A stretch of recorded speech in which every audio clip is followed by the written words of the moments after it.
All right, everybody, welcome back. Sam's Army Matchweek 23. And we got a lot to talk about this week. We're going to start out with the Premier League, where we got to talk about Big Ange and Spurs relegation battle, and maybe non-Donkey Darwin. Halftime will be a little flex about who the famous people on our phones are, and then Compliment Corner. Which is TBD. Round the World will be a Champions League preview, and then stoppage time when Ivan Toney's best bets and everyone's favorite segment, GOAWs. Now, time to welcome in this week's panel of beauties, and I got a collective intro question, so same one for each of you, starting with Mr. Mitchell Goulet, aka Overtime Mitch. So, Mitch, what is your thought on field players wearing gloves? Is that an acceptable behavior or no? Only if you have short sleeves. You cannot wear gloves with long sleeves. You can wear gloves and short sleeves. That's okay. But if you have long sleeves and gloves, that's a no-go for me. I'm like, I guess something only audio will be recorded, no video. Why is that?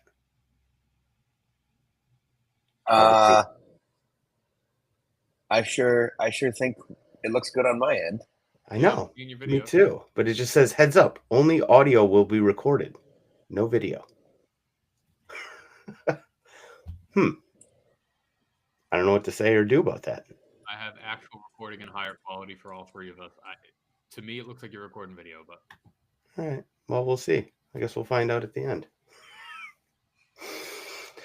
Fun times with little boomer zoomer me and technology, as always. Mikey, we'll go to you with the same question though. So honestly, gloves. Mitch nailed it. I was a glove short sleeve guy. Yep. And I think gloves long sleeves gives off Mike McDaniel's coaching in Buffalo vibes. Like, you look too cold to be here. You look like you're not ready to go. So, yeah, that's my thing. I have a question for you, Mitch, then. How do you feel about guys who tuck their sleeves into their thumbs? Like when they put their thumbs through the sleeves? I don't feel strongly about it, but the curmudgeon in me says no. If you're gonna wear sleeve, like I prefer a sleeve. Like if you're gonna wear your sleeve, roll it up to there, little mid-arm sleeve. Fine. Ronaldo, yeah, I got you. This doesn't do it for me. I'm out on that. Okay, good. That's a more polarizing question, I believe. Yeah. That's interesting. I'm far bigger of a curmudgeon than all you guys, because as soon as I see somebody wearing gloves, I instantly judge them. Doesn't matter what the temperature is. Doesn't matter if they got long sleeves or short sleeves. I immediately judge you and assume you are a wuss. I've never seen you play, but I feel like I have based on accumulation of all of your takes on these things. I mean, maybe it's just from being from Wisconsin. I don't know, and I think like I'm harder with weather than I really am. But like, if you're a soccer player, you don't need gloves. You really don't. Especially if you then got to take them off to do a throw in. That's just embarrassing. That's just my take. That's where I'm coming from on this one. All right, fair enough. All right, we'll move on to the Premier League. All right, so we had a full slate midweek and then another full slate on the weekend. So we're going to go quickly with the midweek because there were a couple interesting games that we got to talk about. Starting, of course, with the North London Derby. One by the bad guys, 2-1. Arsenal came out winners. Mikey, any takeaways from the game? Much more docile of a second half than I thought we were going to get. It seemed like you guys, would have felt unjustly behind at the break.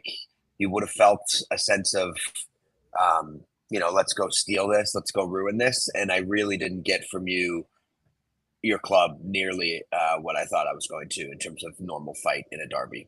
That's my true take. I don't actually disagree with you. It's a bunch of guys that haven't probably been in a bunch of North London derbies, so they probably don't have the same animosity that maybe you and I and Mitch and I think Miles Lewis Skelly has. Yeah, well, that's fair, but also a fair amount of the Arsenal team had. And also I think that starts at the top, so maybe you could sort of ask questions about guys like Son, but yeah, it didn't feel like we had that same sort of fight. We got the goal, and that felt nice. But then after that, I mean, we didn't really. I was kind of waiting for us to do that thing where we just get like a nice little break and catch you guys. But honestly, it didn't really feel like anything was ever coming. And it was just sort of like we were, I don't know. I mean, like we played better. So it was like, wow, okay, well, we didn't get run off the pitch. So there's that. But I mean, listen, the bar for expectations right now for Tottenham fans is pretty low, guys. Okay, like you guys may have forgotten where I just didn't know that. I just didn't really truly know that.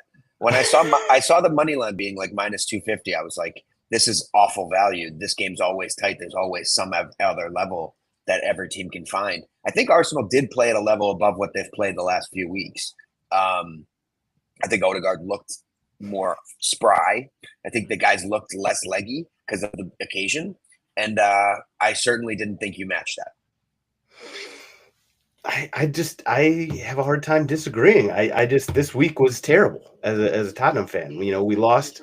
Sorry, I'm putting the TV on so when the Wolves game comes on, Wolves Chelsea comes on, I'll be watching. I mean, this was a sad week for Tottenham fans. Like, okay, we had a performance that like we didn't get played off the field against Arsenal at Arsenal. Okay, I mean that's like a step in the right direction, kind of. And then obviously we'll get to this weekend, which is just maybe rock bottom. You got to pray and hope that was rock bottom. Yeah, it's just a terrible week.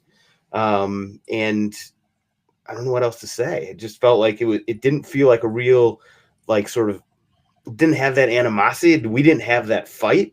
You guys were the better team. And we just sort of felt like we took the loss as like a moral victory and, let's move on and get healthy and get them next time. I don't know. That was my takeaway. It's just not good. I don't like where the team's at. A moral victory. Let's get them next time. Cause that was the vibes I was getting from the team. Okay. Were you resting for the Everton match? Because that didn't work. I mean, yeah, we're gonna get to that. We're legitimately in a relegation battle right now. Yeah, it's sad and it's embarrassing, but we're jumping ahead. We're not there yet. Let's finish off the midweek because we still got to talk about the United game before I get into the sadness that is Spurs and coming off that Everton loss. So let's talk quickly about the United game. They were losing to Southampton, right? I'm getting my games here. Yeah. And then Amad Diallo, maybe his coming out party. I mean, listen, this is a guy we've been talking about for a while, but like the 3 goals in, I don't know, 10 minutes, that's not so bad. And this is a guy that Ten Hag has been keeping on the bench for however long in favor of Antony, who has already been sent out on loan by Amorim. Yeah, I mean, what is Amad Diallo's ceiling? Tough to say right now. I'm going to be a wet blanket, though. Ooh. If you need a heroic late game hat trick to beat Southampton, that is not Amad Diallo is not the story from this game. I think United was able to take, some real happiness home with that. And that'll be a great feather in his cap for a long time. But the lasting impression from this game is you needed one 18-year-old player to save your bacon against bottom of the league Southampton. That's what I took from this. I know it's United fans are going to say that we only shit talk them on this podcast, and that's largely true. But it's been hard not to lately. Yeah, it's hard not to. Your coach said it yourself. It's one of the worst United teams in history. I feel like something might have been lost in translation on that one, but yeah. But like to answer your question, I think Diallo could be a very good winger in this league. But yeah, what I took from that game is you needed some heroics to beat Southampton. Yeah, it feels like there's a lot of lipsticking on pig going on. Spurs, we've been taking these moral victories from just straight up defeats for months now. The United basically needing a hat trick at home to get by Southampton, a late hat trick to get by Southampton at home, and then we'll get to it. But Donkey Darwin, coming up with his late game heroics. Are we just gonna forget about the entire other part of the game where he was absolute trash? Anyway, Mikey, quickly on Diallo, where do you come down on him? Yay or nay? You a big fan? I tend to give a lot of thoughts in that Discord, which, by the way, join if you're watching on YouTube. It's a big group chat of about 75 people that are just talking soccer 24/7. But I'm on the record in there saying there's a few moments that Diallo has 85-minute plus taken the onus on himself, whether that's with a killer ball or a movement. There's a lot of guys in this league who, when those moments come, tend to play a square ball or play it wide of their fullback to deliver something instead of driving forward. And whether it's youthfulness or actual balls, I think Diallo has a mindset that is severely lacking at a lot of these clubs we've mentioned, like Spurs at the moment, United. When you find a guy who really takes it personal and really finds his reputation on the line when you're losing to Southampton, that's the kind of guy that you can move on to the next phase of whatever project you're doing with your club with. So I came away pretty sure that he fell in one bucket versus the other after this week. And that's my thoughts on Diallo. Do I think he's a winger by trade? No, I think he'll probably end up central. He does seem to have a lot of the technical abilities of an attacking midfield player or a 10 in whatever system that may be. But yeah, I think they haven't figured out quite how to use him. Amorim is probably going to try to figure that out at a higher priority now. But he definitely has the mindset I'd want at a club that I'm running. As John said, the live chat brought up that Diallo is 22 and not 18, as I mentioned. He was also purchased for several £1 million. Where did he come from? I saw this the other day. Not to put you on the spot. He was bought from Atalanta for 40 million. Was he really? Yeah. Wow. So this isn't. He's not a Hale end. Yeah. I have him in my head as this like young academy kid, Marcus Rashford 2.0 type thing. Kind of, yeah. But also like the way he's spoken about is such of like we give this one kid of so our much own grace because he's a kid, because he's a child. I mean, not that 22 is an elder statesman, but 22 and 18 are very different. So thank you for keeping me honest there, Ryan. Fair point. Now, before we move to the weekend, and we will mix, you can't really talk about the midweek without talking about the weekend, especially with, like teams like Spurs and United. But before we get to that, quick shout out to our sponsor for this weekend, for this week's podcast, Kick It, the all-in-one soccer tennis game. You can get it at kickit.net. Don't forget the code SAM25, I believe is what it is, to get some percentage off. I'm not sure. Our usual spokesperson Tyler is not on the pod this week, but go to kickit.net and get your all-in-one soccer tennis setup. It's all great. I know I have not played it. I do want to do a Kick It tournament at some point with the Sam fam, but Tyler speaks very highly of it. He's been playing it for years. So go check that out. Kickit.net. All right. Now we go to the weekend. Some interesting results to be sure. I think we do have to continue where we almost started and left off with Tottenham. I mean, so the 3-2 is the final scoreline, which talk about lipstick on a pig. Those two late goals by Tottenham, sort of make this seem like a close game when in reality, this was disgusting. It was gross. Yes, we're missing, I think I saw 11 or 12 first team players. So we can keep saying this. We can keep sort of harping on the fact we have these injuries, and we could keep saying that until mid-May and then get sent down, because right now we are absolutely in a relegation battle.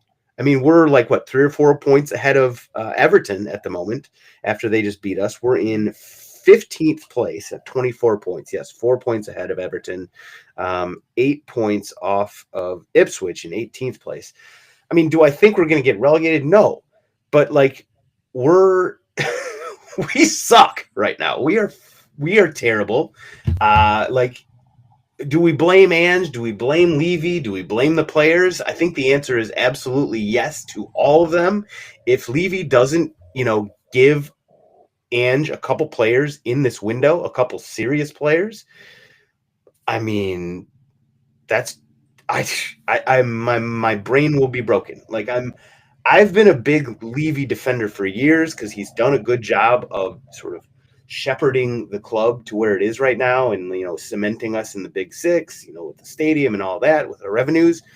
But the criticisms of him for years have been correct, right? I mean, the reason that he's probably done so well business-wise, and allowed him to pay himself the best salary in the big, in probably in the world, at least in the Premier League, is because he's a cheap bastard when it comes to buying players. And this, I think he did, I liked the business that we did in the summer. I like some of these guys like Bergvall's come in and been great for, an 18, 19-year-old. But like the fact that he's playing as many minutes as he is, that's on Levy, because Ange doesn't have anybody else to play there. Yeah, Bentancur's got these injuries and like that suspension, which was kind of bullshit. And then you got obviously our defense is just we're decimated at this point. And yeah, so Van de Ven and Romero will be back, and we'll start winning some games, assuming they don't get injured again, and we'll be fine. But at this point, our season hinges completely on the cup games. We got Europa right now this week against Hoffenheim away. Right now, we're like on the border. We could get into the automatic qualification out of the playoffs. That'd be great. We're in the FA Cup. We're in the League Cup. We're in all these cups. But over the next month, essentially, we could be eliminated from all three of them very easily with all these injuries. And then what? We're sitting in like 15th or maybe 12th place with no cups to play for, no real shot at Europe. I mean, like, this season is hanging by a thread right now. And maybe that thread is like, Romero and Romero's hammy and Van de Ven's hammy or whatever. But like right now, we are on the precipice of going down a bad route. And I think it's entirely possible that we do, because we're just hanging our hat on these guys that are coming back from injury. I don't know what else to say. Like, I know you guys are saying like I'm saying the same thing over and over again, but like it's just true. Like, what do you want from me? Like, Levy has to buy some guys in the summer or in the January transfer window, and that's it. Like, I don't know what else to. I don't think firing Ange right now helps us. So right now, I'm not like big on Ange out. I will say the game against Everton was a turning point for me, because if like before that game, I was like, well, I'm with Ange. I get it. Like, at least when we get these guys back, I think we'll sort of, kick things into gear. But you can't beat Everton right now, and not just lose to Everton, but the way we lost Everton was embarrassing. And I said this on Discord, what Ange had going for him is that he was entertaining. And I think that's when we talk about the Kool-Aid and everything. I was drinking the Kool-Aid because I was drunk on the entertainment. It was fun. Spurs were fun. Recently, we're not entertaining and we're losing. So that's a toxic combination that he's not going to be able to overcome, and he's not going to be able to stick around for very long if that's going to be what we're going to be looking at here. As recently as like 3 weeks ago, you were all, well, I'm drinking the Kool-Aid, but I'm having a good time drinking. That was you 3 to 4 weeks ago, and yeah. Now look at it. Well, I mean, that's 3 or 4 weeks of like 0 wins. I mean, at a certain point, like, the Kool-Aid starts to wear off a little bit, and I'm getting there. Like, I know we have Leicester at home coming up this week. I mean, I know that like must win is a thing that's thrown around willy-nilly to the point where it's lost all meaning. But if we don't beat Leicester, I don't know. I do think that he may be out. He may have to go. And I'm firmly in the camp of, I don't think firing coaches helps you. I think Ange is a good coach. I think he's the kind of coach that can get us to winning things, which, obviously it's been since allegedly 2008. It's actually been a lot longer than that since we won anything real. I do think that Ange can win, like FA Cup. We could be in the mix for the title in certain years. We could be in the mix for Champions League. I do, maybe that's crazy. You're probably laughing at me right now, but I do think that this team has that potential when we're healthy. But if Ange can't get over or through this whatever doldrums period without losing some more games, he's not going to be there. So fuck, we suck.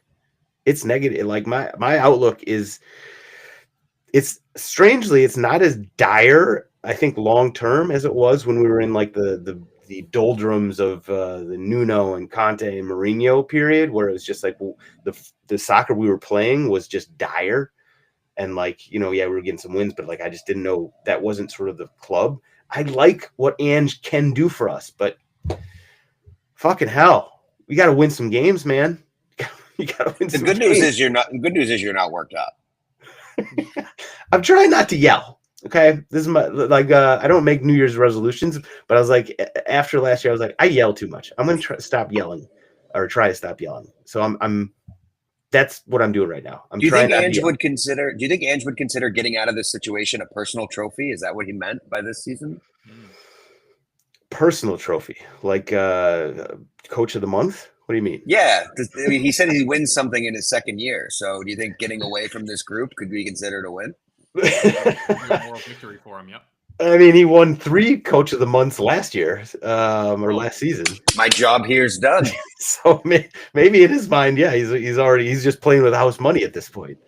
Levy doesn't value winning trophies. Sam, Anthony, honestly, you're not wrong. I honestly don't think that Levy gives one single shit about winning trophies. I know that he cares about the club being financially strong and all that, and there's something to be said for that. But you're right, he doesn't. It takes buying that extra player, anteing up a little bit more to beat out another team for sort of the premium players, and he's not ever willing to do that. So I agree with you. He doesn't. I genuinely, this isn't sort of like hot take, I genuinely think Daniel Levy does not give a shit about winning trophies. He cares about keeping the club at a very, strong point financially. He cares about probably making his big salary, and just keeping us in that, 3rd to 7th range, which, by the way, we're nowhere near right now. That's what I think he cares about. I think that's all he cares about, genuinely. What's the lowest position that anybody's finished the league but also won a trophy? Teams have been relegated. There's stories of Europa FA Cup champions in the championship. Because that's what I was wondering. I'm wondering just how realistic it is for you guys to either take home Europa or FA Cup while also being in the basement where you're at 15th right now in a relegation battle. Wasn't this the talk? Would you consider that a successful season? No, absolutely not. You should. You very much should. Win Europa League. I mean, Europa League is a real competition. Like League Cup to me is a trinket. We joke about it. I joke about it, but I really think the League Cup shouldn't even. What's the auto qualification for that? Is it Champions or is it Yeah, Champions Conference? League. No. Oh, yeah, for Europa, you win Europa. No, the other trophy. Probably Conference League to, probably to Europa. I think it's automatic to Europa. That's right. Yeah. Take it. No, that's getting relegated, which I really don't think it's on the table for us still, because No, not at all for a 15th ranked team. Listen, we got injuries. They got injuries. Okay, give him another 7 points. Mate, you've got brain injury. There, actually. So John just said Birmingham got relegated and won the Carling Cup in 2010. Wow. Yes. Yeah, I mean, that's a possibility. That's a legitimate possibility for us this year, but I would say that's an absolutely unsuccessful season. Getting relegated, Tottenham, come on, that's just pure embarrassment. All right, I'm done dancing on your grave. Let's move on. Move on. Yeah, Daniel Levy doesn't give a shit about trophies. That's the final word on that. Okay, what else from the weekend? There were some interesting results. We've kind of talked about United so far. So they came up with this last minute win over Southampton thanks to Amad Diallo, and then they turn around and just get spanked by Brighton, which kind of what they do, actually. United always get spanked by Brighton. Other games, though, Newcastle, speaking of getting spanked, they got spanked at home by Bournemouth, and that is 10 straight unbeaten for the Cherries. Wow. We got to give them a shout out real quick and talk about them. The other results, though, Liverpool beat Brentford on some late goals from the donkey. Arsenal collapsed at home No bueno. Lost, you were up 2-0 on Villa, ended up 2-2. Forest just does what Forest does, and they just keep on winning, beating Southampton 3-2. And City mollywopped Ipswich Town 6-0. So, Mitch, where do you want to start there? Let's start with the Liverpool game because despite the late game heroics from Darwin Nunez, which is late game heroics is a term I'm using a lot now, I still think Liverpool deserved 3 points from that game. I was watching with heart in hand, wishing that they would take a point out of this and wishing that Brentford would just manage something. It became very clear, like 70 minutes in, that Thomas Frank was going for 1 point and not 3. And that's when I got legitimately excited. Like, oh, wow, we might take some points off of them from this. And then when Darwin came on, he had a shot that, I don't know if I'm going to describe this correctly, but he was essentially running parallel to the goal.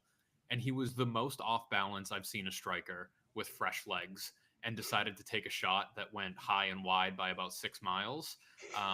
And I was laughing at him, as was my roommate, who's a Liverpool fan.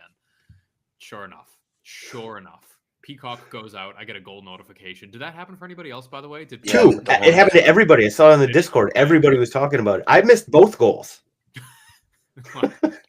I got the second one, but I didn't. I was locked out. And I'm like, oh, please. And then I get the fucking goal notification. Oh, what an anomaly that guy is. Is he worth 80 million or 80 pounds? I genuinely don't know. I'm sure. I would actually like to hear what Tyler's thoughts on him are after that game. Mikey, any thoughts on that game? You got to live with guys like that, right? They'll give you the moment, but they'll also, there's a few shots, the body language of the rest of the side when he hits one and skews one. Trent wanted to murder him in like the 75th when he shot one high and wide. I love those players. Mm-hmm. I think they're title winning guys, guys that can make moments. And we'll get into the Bournemouth of it in a minute. I think they have a few of those guys, but Nunez is one to me. And I think with that physicality and that size, if you bring him on late and just say nothing else is working, we're going to give you the keys, buckle up. And it sometimes works, and it did in this case. So he's a great super sub. I think he's a fantastic super sub. Which is how Arne Sloot used him. So, and I think he's right in that. I think that's a really good role for him. It worked out. And I did think that there was something, I was talking about sort of turning, or at least sort of a turning point for me in the loss to Everton was a turning point where I was like, okay, this Kool-Aid isn't tasting so good anymore.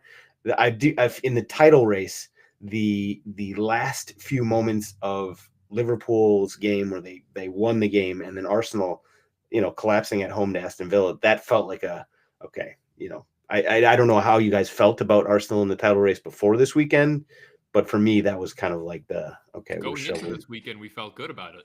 Mikey was ready to spew off some crazy shit if we had. I was ready. 3 points. This was, this could have been a 6 or 4 point swing with if all of these games ended a different way, obviously. But yeah, no, we were ready to take some momentum into this weekend and really kind of make a title push as a fan base. But now seeing this, you're right.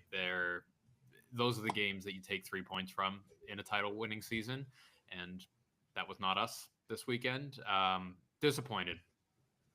Yeah, we had that late goal called off where I wreaked a little bit of havoc in several different group chats. Yeah, you did.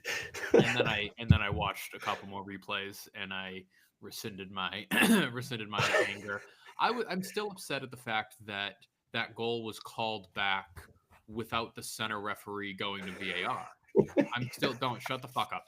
I'm still a little shut up. I'm gonna mute you. That you can, as a VAR official, tell the referee, nope, that goal's called off. When on the field, it was called a goal. It went directly off his arm into the goal. Like, there's no need. You could just be just as mad about sort of, you had the momentum going, and then you had the ref go all the way over to the monitor and sort of look it over, like, oh yeah, it did hit his arm. Wouldn't you rather sort of just keep it going? Do it again. Nope. Okay. I would rather the moment there. Okay. It feels like you're projecting some anger, but you know what? That's okay. That's okay. Yes. Well, Mikey, do you have any sort of response to sort of where you're at now after sort of coming this close to saying some things? I still kind of want to say them, but no, I think we are. Those are sloppy goals. Those are really, really sloppy goals to concede. They're goals that this team hasn't conceded in a season and a half here. Probably since this time last year. We haven't been leaking those. It's a bad time for it to come back for some reason. So this is why I'm still a little bit confident. Villa's for just something with us. A Villa game 3 days or 4 days after the derby is a really tough one. It's a tough scheduling. That's fair match, and I'm not happy whatsoever with dropping 2 points, but I think a loss here for not just points ways the morale of this team after the derby. Maybe they felt like they had a push in them. I think this is a demoralizing moment, but I don't think it's the end of the world or the end of the campaign. And I'm thinking about it from that perspective a little bit more rationally. This Villa side just cannot be beaten by us. So not what it is, not sure what it is, the Emery of it all. Mm-hmm. I unfortunately will bow down to them at this point. I'm just glad to see the back of them.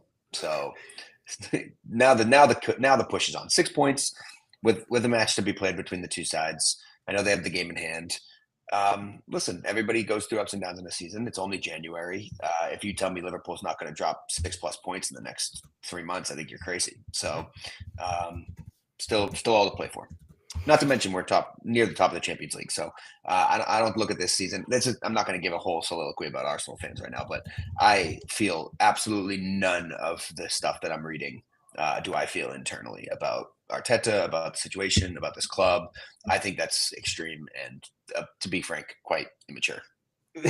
Agree with all that. And Tommy sent me something on Instagram earlier this week that was like a visualization of which away fixtures each team has left, ourselves and Liverpool.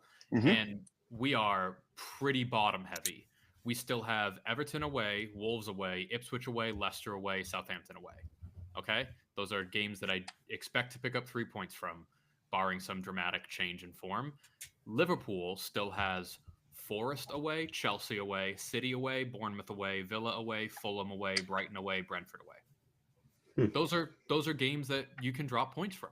So, well, they just beat Brentford, but yeah. Sure. Sorry, this was 4 days ago. But yes, like those are games that you could drop points from. So Mikey's right. It's not done and dusted. There's still time to potentially say things, but I'm not saying things right now. No way. I mean, it's done. It's done for you guys. Done and I love that. I love that. Clip that. Whoever works for us now, clip that. Give it to me. I'm gonna make it a moving GIF that plays on my mirror in my bathroom all day. We got. Speaking of which, we need to find somebody to start working for us and clip things. So if you know somebody, reach out to them. Other games. I mean, listen, Forest just does this. I'm bored with Forest. I know. I mean, like, I'm impressed and bored at the same time, which actually is a huge compliment. The fact that, just winning games for them has just become second nature.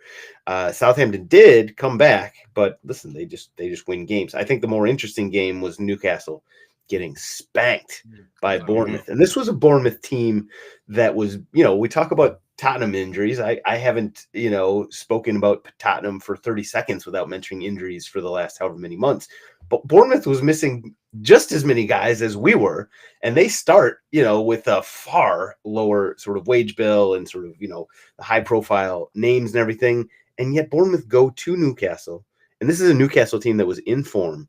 And they just spank them 3-1. Mm-hmm. This team is good. Yeah, that's where I want to start. I'm more and more impressed with Bournemouth each week. Seriously. An Adams Christie double pivot is a very, very strong partnership, especially for a club at the standing that Bournemouth is. I think truly Semenyo and Kirkes down the left is up there with the best side units in the league. I think they have something going right now where he cuts inside, he can flow. Kirkes kind of gets up and down. That is wonderful to watch. I watched this whole game. I think Huijsen, whatever, the center back is going to go for 80 to 100 million pounds in the next 2 seasons. Somebody's going to spend that money on him. I think we're looking at, a few of these players that are seriously on their way to something special that are stopping through Bournemouth at the right time together. I watched this whole thing. That was as deserved of a win as anybody's had all year. The Clyburn finishes were excellent. Every little mistake Newcastle made was fucking gutted. They were punished. And that thing was over, done and dusted by the 70th minute, which is not something you say about St. James Park ever, really. So something really special going on with Bournemouth. I don't know about their recruitment or their level of whoever their head of recruitment is, has been doing a good job for a long fucking time now. And this club somehow is still alive. And Tyler Adams had a just a very Tyler Adams like game. I said he had the dime. Yep. He was great. Did everything that we sort of expect him to do. I said he got the dime and he got the assist. Really, he just sort of blocked a pass that went directly to Clyburn, who finished it. But still, it's just great to see him healthy and playing well and out there looking happy. Obviously, if he can be doing that, that is a huge bonus for the U.S. men's national team. So you just got to keep going on that path. You mentioned that the recruitment. Are you going to give the Andoni Arola some flowers there, or are you just straight giving it to the recruitment guy? I don't really know what tactically is that crazy about it. I think it's a necessity thing with the injuries. I just think it's on these players. At this point, I don't really know. Listen, that's a fair take. It's just coming out of this weekend, everybody was kind of like, this guy is the best manager since Slice Klopp. That comes and goes. That comes and goes with form. I think, you mentioned the injuries. The selection is not necessarily between 4 beautiful pieces here. It's like, we got 11 guys healthy here. Let's get out there. And I honestly, this is my advocation for a lot of these American players to play at mid to champions pushing range. You see with Reina, somehow, some way, this Dortmund team keeps starting Julian Brandt over him. A lot of these clubs don't understand what they have in these players, like with Barca and Des, stuff like that. Come to the Prem and play in the middle. Like this Adams season is stock rising to the max right now. Just gotta stay healthy. Sometimes I think about, what if Reina had made his move to Forest permanent?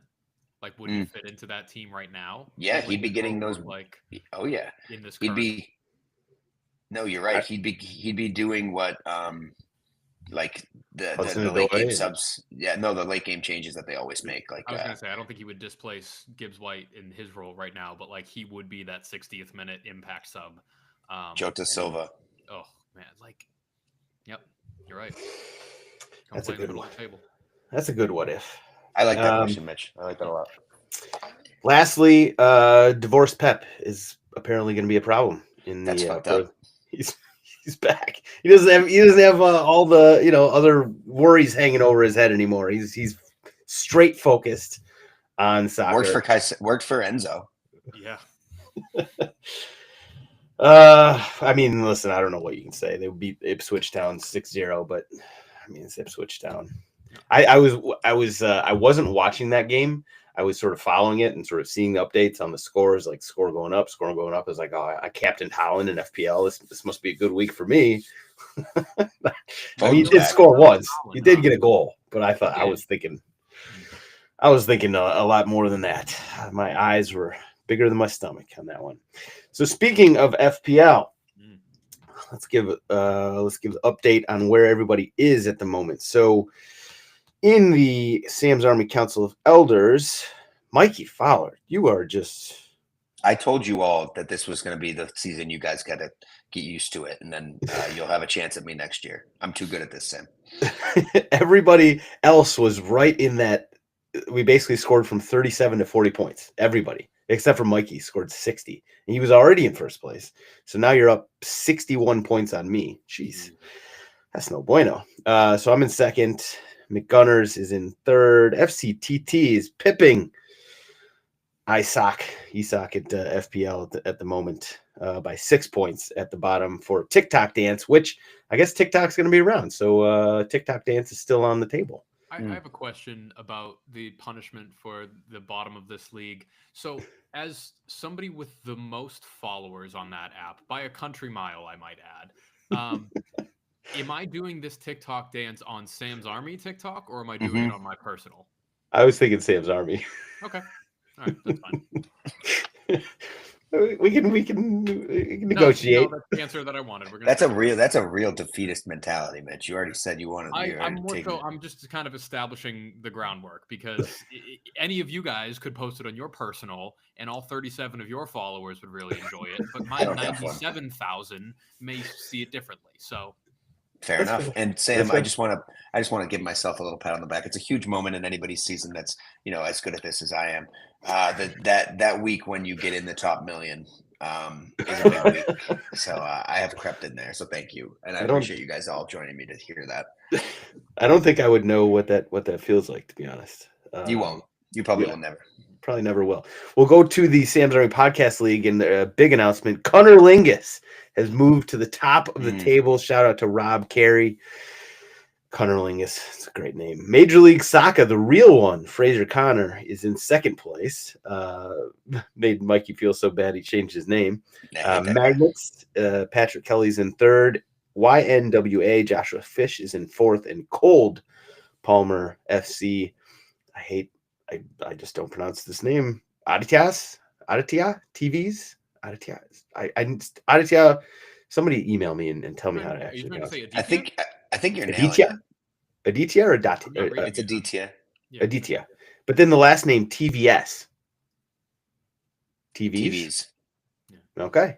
Aditya's TVs. There we go. Thank you, Mikey. Sixth place. Mitch. Just a quick shout out. No hair, no mo. Christopher Frost. Almost in the top five there. Now the weekend preview there.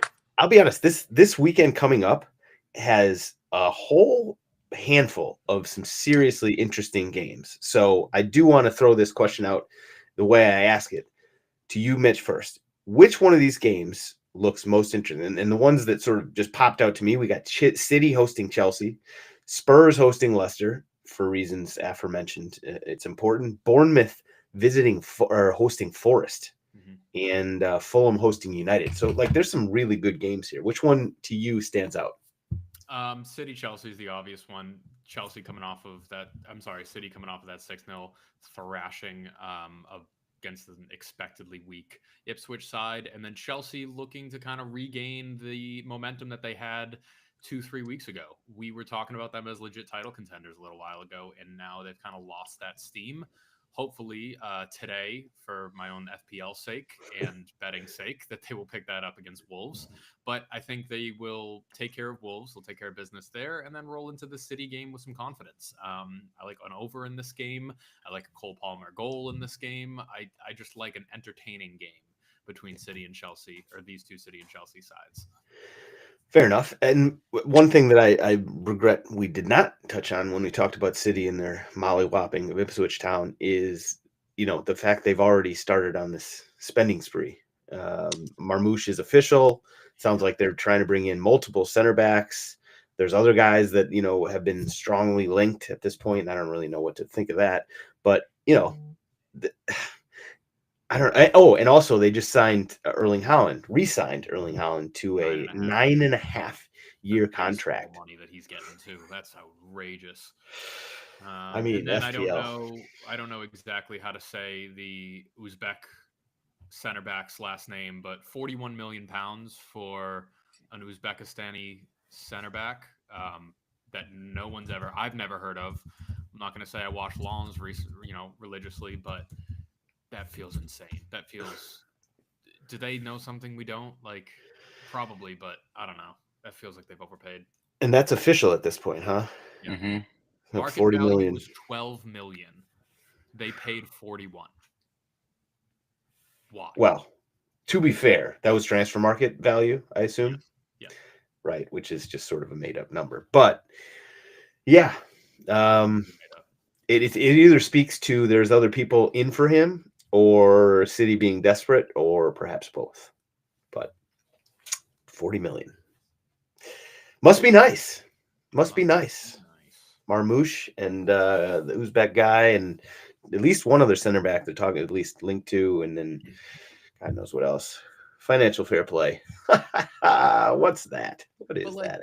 With re-signing Haaland for almost a decade, like, are they that to me says that they're confident that they've beat the case, that they are willing to spend. I don't know about what it says about them and the club's confidence. I think it speaks to Haaland's confidence that they're going to beat the club, beat the charges, which, I guess they could be kind of the same thing. But, I think those are different things. I think Haaland's representation and Haaland will have a different, sort of perspective on the situation than the club. The club is just sort of dyed in the wool. They're going to be biased. Obviously, Haaland, at least he has some, he can take a step back and be like, well, if this is going to go down, or if they are going to go down, I don't want to resign. I agree with you, though. I agree. I think the fact that they signed this, I think there is some writing on the wall that somebody knows something. For me, that's gazillions of dollars that you're willing to give to obviously one of the best, if not the best striker in the world, which makes sense under normal circumstances, but these are not normal circumstances. And I'm sure Haaland's camp is taking direction from City's board and saying like, oh, no, we're fine. We're golden. We have no. Yeah, they're listening to it, but they're going to have their own. They're going to do their own due diligence. I think. And I think it does benefit Haaland footballing career-wise to stay at City and kind of build on the legacy that he's already had a rocket ship of a head start to. But it still feels weird to me that in the midst of the biggest FFP case ever, you as a club are willing to shell out that much money for a decade. Right. And you're able to, allegedly, accounting-wise. Yeah. I mean, with the long contract, I think that they can, there's these, you can amortize it over 8 years or however long the thing is. So for me, the Haaland contract doesn't really sort of feel like City poking the financial fair play people in the eye. If they just go spend a whole shit ton of money on a bunch of guys this January, though, that does feel like, okay. That's what they're doing. They just spent 41 million pounds on an Uzbek center back. I mean, that's center back. Okay, good. And then another 60 on Marmoush. Yeah, I was looking up what his transfer fee was. I think it's something like 60. The Marmoush slander will start. Yeah, we're gonna ramp it up, and we're going to be the champions of this slander. We're going to be kind of the catalysts, if you will. If you want a tactical breakdown of what Marmoush does well and what he adds to the City side, I will be editing Tommy's talking tactics with Tommy on Marmoush shortly after this episode ends. So keep an eye out for that if you are subscribed to the Patreon. I was going to say, and subscribe to the Patreon and get access to essentially to Tommy's brain, who's always doing these deep dive tactical breakdowns, which are pretty cool. By the way, I just looked it up. 75 million euros, it looks like, is what they're paying for Marmoush. Okay. Ay, fucking City. It's just pretend money. So City Chelsea was your pick. Mikey, what game from the weekend stands out to you? Oh, it's Bournemouth hosting Forest. Mm-hmm. The Bournemouth momentum and being at home makes this, how FPL does the colors of the fixtures? This should be dark red. And if Forest can get through this, I mean, I've said that 4 times in the last 6 weeks, but this one will tell me a whole lot more than the other ones do. I expect this to be cagey and quite tight. And I think there's only 1 or 2 goals in it. But I think, if Forest can secure 3 points here, then I officially will be, all aboard. But I do see them slipping up and this coming to a halt this weekend. Interesting. At least the buzz about the title. I do think eventually that is going to happen, but I was saying the same thing you were for weeks on end. That Liverpool game for me was when I'm just going to stop saying this. This team is for real. Sure. They're good. And now Bournemouth, they're going away to Bournemouth. I guess, just a great game. And these are the types of games that the league needs. No big 6 teams, but both these teams are playing incredible soccer. It's just a cool game for fans and for neutrals who hopefully will be tuning into this game.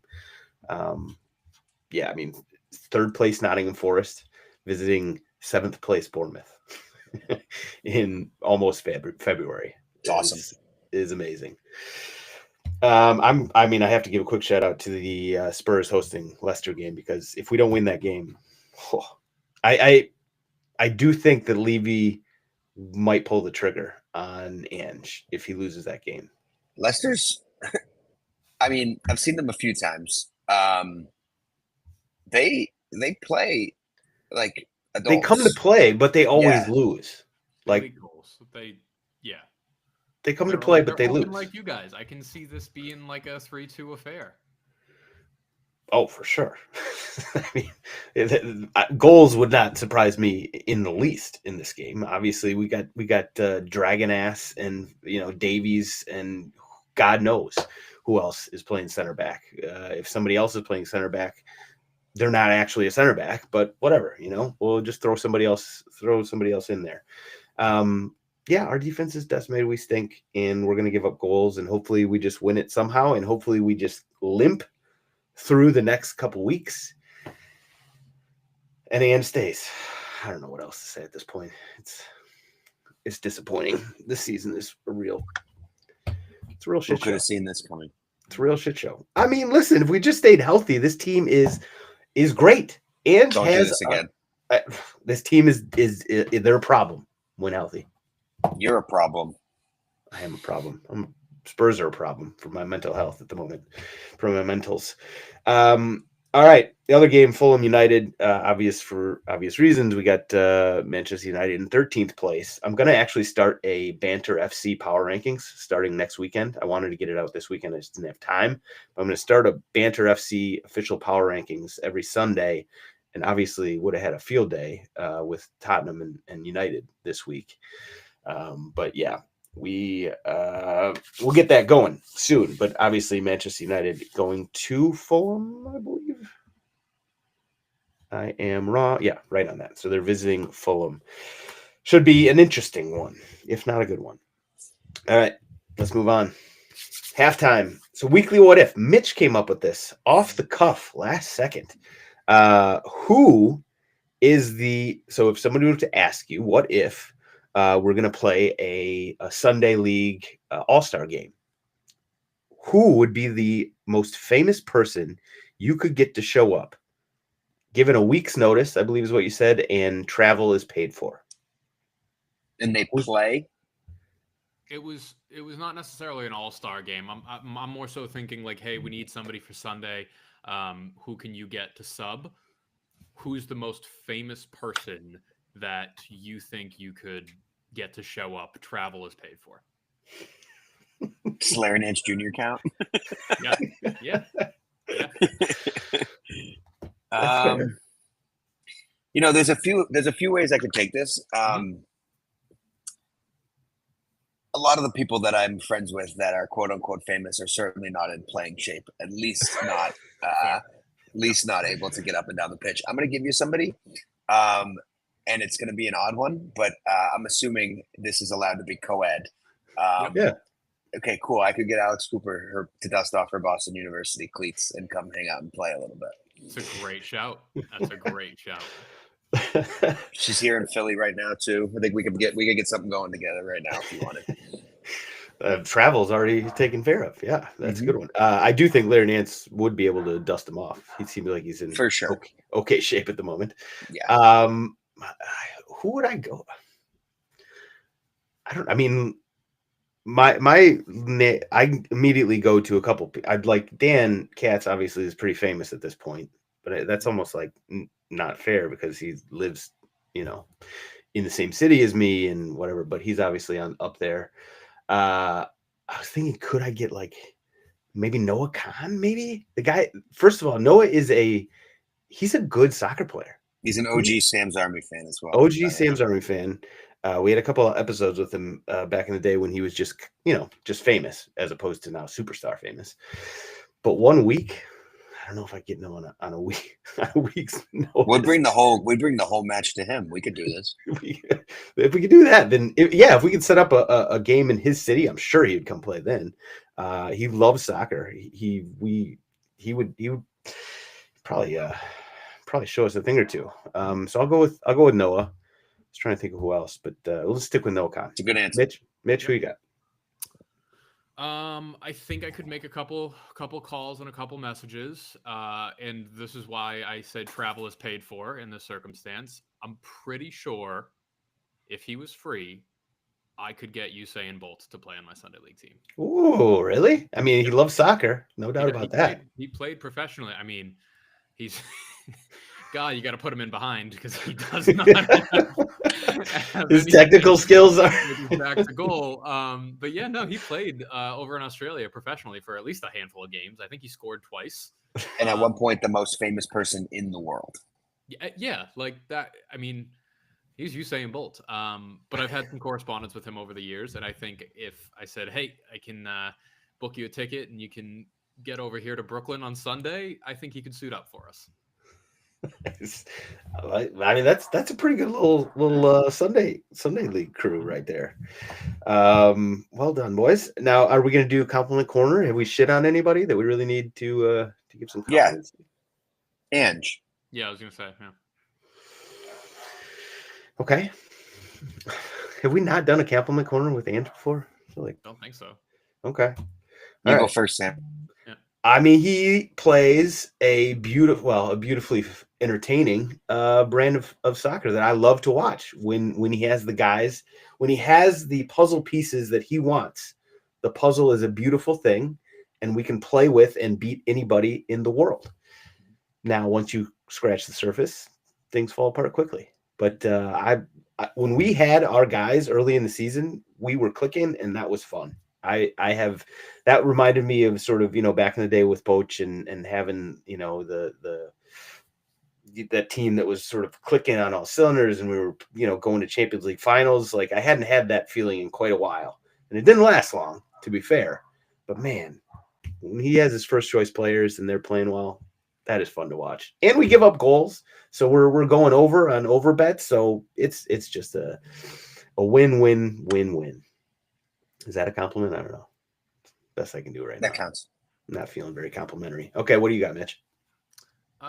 Since taking over the club, he has taken Tottenham Hotspur to a point where I don't feel compelled to shit on you guys anymore because you're that far out of our league.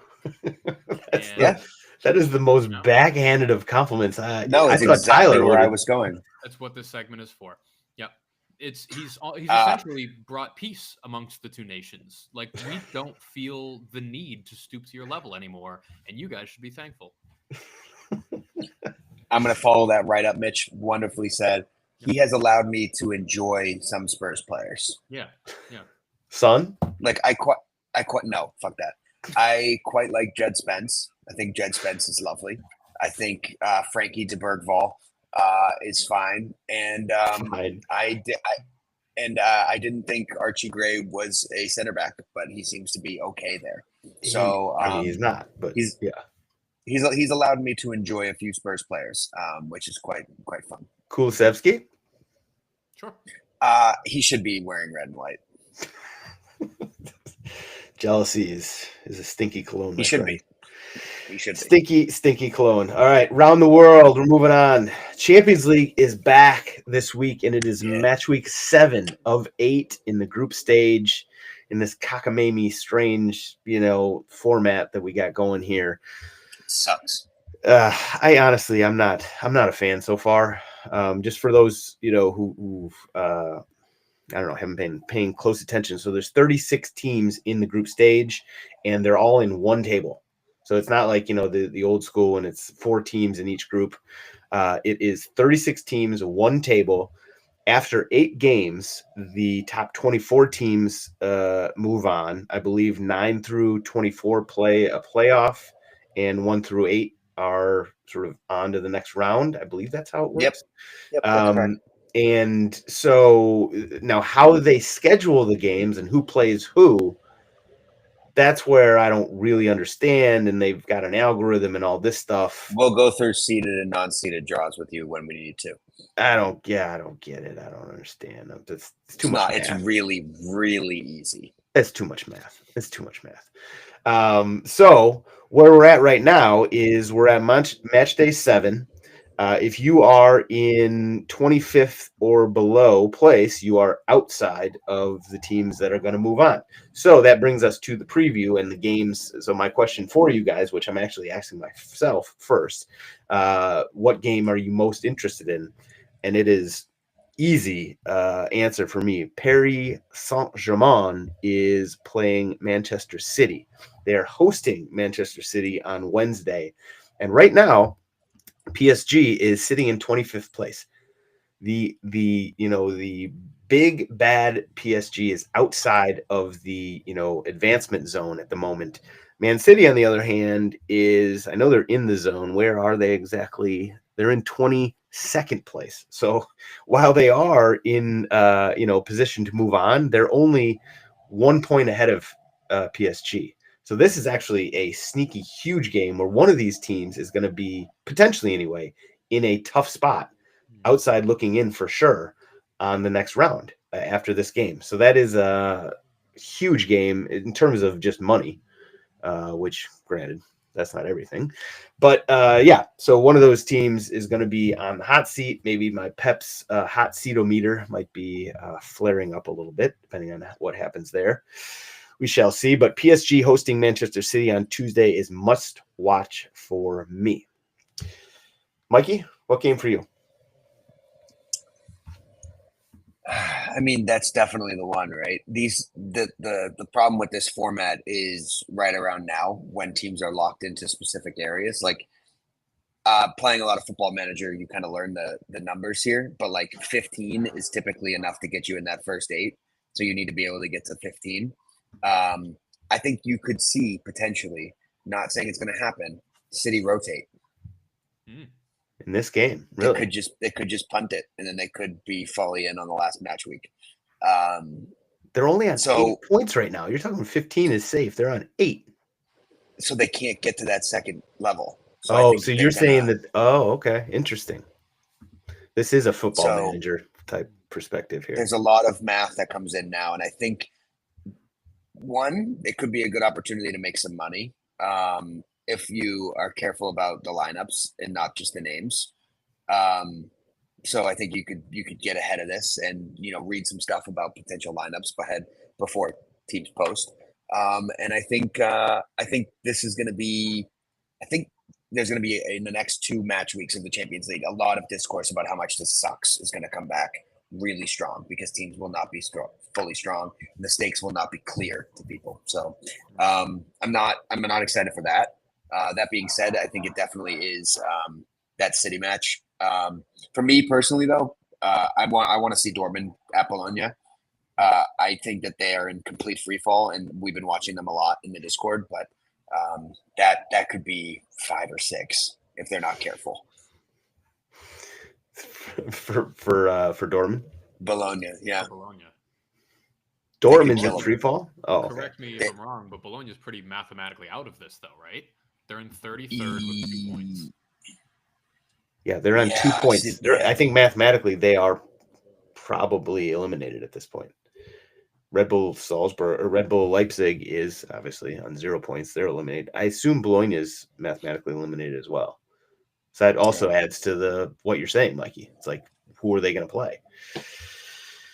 We'll see. That's interesting. That is an interesting little trend worth keeping an eye on. Any games stand out for you, Mitch? Like Mikey mentioned, the unclear stakes are going to become clearer to viewers over these next 2 match days.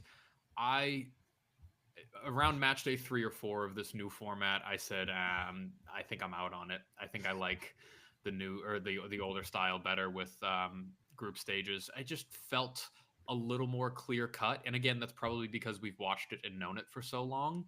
But this to me feels like anything could happen in the bad sense. Like it doesn't feel like all that much of an achievement to be placed 24th or higher out of 36 teams. Whereas when you were in a group stage, it did feel like an achievement to be on the top half of your group. That being said, I do kind of echo Mikey's point again about like this is potentially a good day to make some money. Atletico and Leverkusen, both teams that will be vying for either the top bucket or that middle bucket. So I think both teams are going to put out their best 11s. Leverkusen is at the top or near the top of the table with 13 points. Atleti is in the middle of the table with 12. So I think this could be a really defining game for both of them to see if they're going to make a push for that top bucket or just stay in the second tier. So that's what I'm looking forward to. Okay. Yeah, it'll be interesting to see how teams like Liverpool, go at this because they're in first place, I believe. Yep, overall 6 wins from 6 games, not so bad. 13 They play scored. a league team, Liverpool does, who are in 8th, who are like overperforming what people would expect in this Champions League format. Right. So I mean, just in terms of where they're coming from in the table, this is obviously a great game. But Liverpool could very easily rest guys in this. I think they're in. I think they're pretty locked. 18 points. I think that you're going to see a lot of Nunez. Well, that could be good or bad, but it'll be entertaining either way. All right, we'll move on to stoppage time. Put a bow on this episode. So we got a goal finally in the Chelsea Wolves game. By the way, Nicholas Jackson, was it? Can't tell who scored. Somebody scored. Chelsea Wolves. We need a whole lot more goals. We're going to hit that over. So speaking of overs, Tosin scored. No way, really? He keeps scoring. Oh, you're right. Okay. Well, speaking of overs, I got the hat back on. So last week I did not have the hat on. Obviously, had to have an asterisk on the overtrain best bets. And unfortunately, we did not. It wasn't a great week. 2-3. But you know what? We're back. We're better than ever. We got the hat on. I feel good about this week. I like the games. So we're going to start on Wednesday in the Champions League. I already talked about PSG and City. Both of those teams need to win this game. Well, at least arguably. Mikey actually argues that City might rest guys. But even if they do, there's plenty of goals to be had with City's second team out there. So Wednesday, we're going PSG City in the Champions League. Thursday, we're going to Europa, where Hoffenheim hosts Tottenham, and there's going to be goals in that. I mean, for obvious reasons. Friday, we're going to the Swiss Challenger League. That's the second division in Switzerland. Xamax is hosting one of my favorite team names, Stade Lausanne Auchi. I love that Auchi. Makes no sense, but it's a great name. Saturday, we're going to the Bundesliga, Leipzig. They are basically out of Champions League at this point, even though they're still playing games. But they are a overbetter's wet dream lately, and they're hosting Leverkusen, who is not far behind them. So Bundesliga, Leipzig hosting Leverkusen on Saturday, and finally staying in Germany on Sunday, Darmstadt hosting Paderborn. So there it is, your best bet. Overtrain, 5-a-side, 1 a day, Wednesday through Sunday. Okie doke. Mitch, what do you got for us? These are all Champions League games. These are all going to happen on Friday. I'm sorry, Wednesday. These are all going to happen on Wednesday. Okay. New format's got me fucked up. Okay. Dinamo Zagreb plus 2.5 against Arsenal. Both teams to score in City PSG. Both teams to score in Leipzig Sporting and Bayern Munich money line. Plus. Are you putting those together? Or are you doing all together? Yes. Okay. And this is coming from the person who you did for both teams to score. Teams to score. Yeah, I like both teams to score. Yeah. I hate it. I just absolutely. I've gotten burned too many times on it. I'm out. But man, you nailed it last week, so I got to give you credit there. Mikey, Ivan Toney's best bet. What do you got? Mitch, do you want 3 moderate bets or a ladder candidate? Ooh, I'd like a ladder candidate. Oh, it's Dennis Undaff. I've been told I look like him too. Anybody with a really good hairline is going to be compared to you. Dark complexion. That was nice of me. He's minus 105 to score once against Slovan Bratislava. Okay. He's just back from injury. He's been getting eased in, 20 minutes here, 15 there. Scored in his 20-minute cameo over the weekend. And if he starts this game, they're right on that cusp of the Champions League qualification, and they have a chance against a lower half team. He's going to shoot 7 to 10 times. Love that. He rips. He's a fun bet. Great guy to follow. I'm gonna take him. Yeah, you know what? Fuck that. I had a nice little cook up together, but I'm gonna gut that whole thing. Anytime minus 105. Score twice is 440, and to score a hat trick is 19-1. I'm taking all three. Hell yeah. Mikey and the individual bets. I love it. He's, by the way, if you're not on the Discord, you should be, because Mikey is cooking up these things constantly. This is what I did before the Discord, so it's nice to have someone to talk to. Which is what the Discord's all about. There's always somebody willing to chat some footy with you 24/7. All right, moving on to everybody's favorite segment, GOAWs. I got a whole long list this week of candidates, so I'll let you guys go first. I don't want to take all of yours. So, Mitchell, why don't you start us off? Mikey alluded to this earlier in the show, but Miles Lewis-Skelly looks like he has been a part of this team, and it has been flowing through his blood for years. The kid looks ready. He looks strong. He looks confident. Everybody he goes against, every challenge that he goes into, you think that he thinks he's going to win the ball. He's energetic. He flies up that sideline. He recovers really well. And you saw late in the game in the North London Derby when he got subbed off, and he's hyping up the fans after his weird yellow card that he received for some reason. That's the type of shit. Those are the intangibles that endear you to a fan base forever. And that's the type of shit that people remember. And I was lucky enough to meet him on a shoot over the summer. Very humble kid, fairly quiet. And during a team picture it was all three Gabbies and then Miles, Gabby Jesus was like, "That's Starboy right there. This is Starboy," and he was singing his praises completely unsolicited. It was just cool. Like the older players respect him. They like playing with him, it seems like, and I really, really hope he has a long future at this club. Miles Lewis-Skelly, you got a fan in me, kid. Fair enough. I actually did like it when he tried to walk across the field rather than just walk around. He was like, "I hate you right now, but I respect that move." from a rival type thing. All right, Mikey, what's your goal? It's a moment, and there's a couple winners in it. I really enjoyed JJ Watt and James Trafford's interaction about the penalty saves, but I'm going to go the other way, and I'm going to give it to Wilson Isidore, the guy who missed them both for Sunderland. You can take this positively or negative. I'm being 100% genuinely serious in a complimentary way here. You're on the road and you miss one, and your club record signing Enzo Lafie is right there, and you get a second one 10 minutes later, and you say, "No, I'm going to take it again." Play for me any day. He issued a public statement apology after. I'm not even kidding. I wish I was being sarcastic. I love that move. I think it is so great. I've talked about this in the Discord with like when there's like two 17-year-olds and a guy on a hat trick, and then Cuckoo's playing and there's a penalty. He's going to take it no matter what. That's what Wilson Isidore seems to be like. And you know what, man? Keep missing him. Fine with me.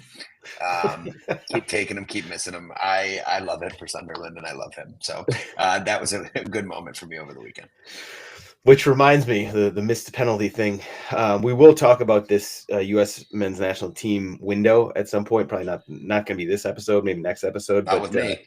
Matko, we know you love a deep down international break. The Matko Miljevic, who just stepped up and took the penalty when all these fans were, at least on Twitter, he seems to be persona non grata given sort of his backstory and everything. And he steps up and just grabs the penalty and, Jack McGlynn, get out of here. And of course he just dribbles it right at the keeper.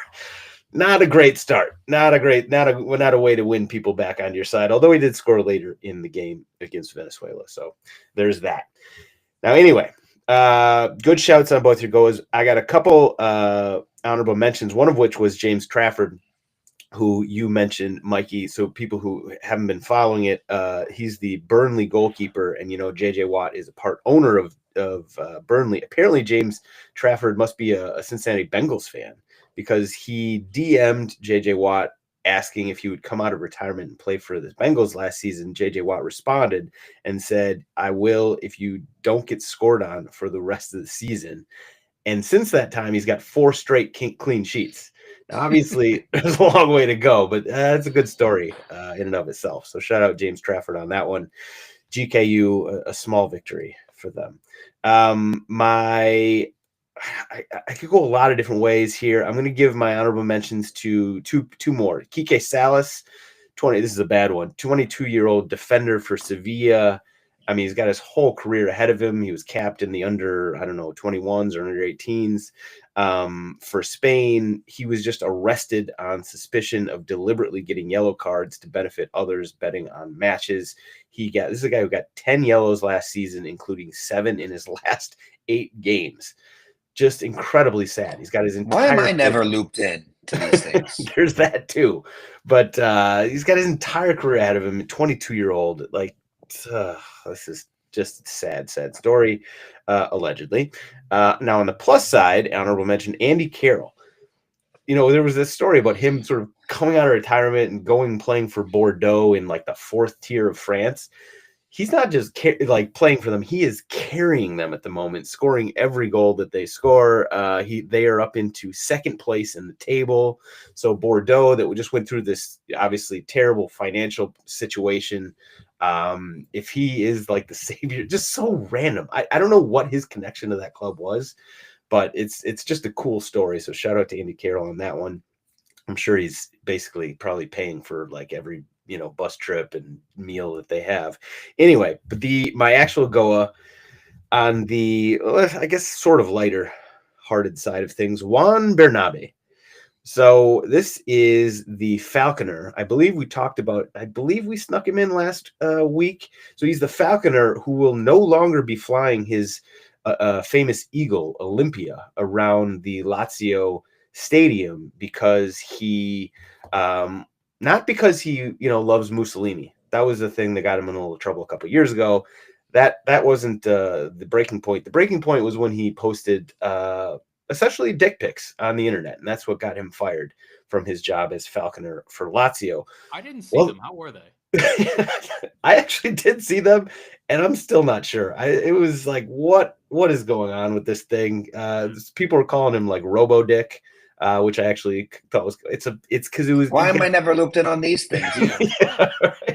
Well, Mikey, next time I'll remember to send it your way. I'll send it your way, Mitch. It's because he got penile in hand. He got some sort of, I don't know, medical device that helps his dong get erect or something. I don't know. And he posted them online as an advertisement for the guy who did it. That's the story there. Anyway, that's not actually what the story is this week, because after all that went down, the story got even better, because Juan Bernabe, he did not take the firing very well. He apparently barricaded himself in the facility and refused to come out until he got his job back, which if you do the math on that one, good luck, buddy. But the fact he was that passionate about it, I guess I'll give him some golf claps there. Maybe don't put your dick on the internet though, if you want to keep your job. I don't know, just a quick thing. Not just on the internet, but like publicly out there. Anyway, I don't know where his head's at on that one. Anyway, so shout out there. Quickly to finish the episode, Wesley had a question for us. It's too bad we don't actually have Tommy on here, who is the only one with skin in the game. Actually, it's not too bad because we know he would just say that Notre Dame was going to win the game. Wesley asked thoughts, predictions on the other football game tonight, Ohio State versus Notre Dame in the college football playoff final. Well, I'm very conflicted on this one. I've got some good friends that are Notre Dame fans, and I absolutely hate Ohio State with a passion. But I also have money in a pool that is on Ohio State, so I'm kind of conflicted. I will say I do think Ohio State's going to win, just like prediction wise. I just think they're a better team. I will be rooting for Notre Dame though. I just can't get on board with Ohio State winning another national title. It's just too much. They win too much, and Wisconsin hasn't beat them like in my lifetime. So I will be rooting for Notre Dame. You guys got a prediction on that? I don't know. I don't really follow college football all that much, but I used to produce C.J. Stroud, Travion Henderson, Denzel Burke, Mayan, all those Ohio State guys. So I'll be pulling for them tonight. C.J. Stroud is I've had not watched him nearly as much up until the playoffs. He is legit. That guy is good. He's so good. He's taken a little bit of a sophomore slump, but I think he's going to be a top 5 quarterback in the league for quite some time. I believe it. Mikey, I know you're a big college football fan. I like Tommy. All right, we got 2 Notre Dames and 1 Ohio State. Hopefully it's a good game. Some of the playoff games have been pretty shit this season, so hopefully it's a good game.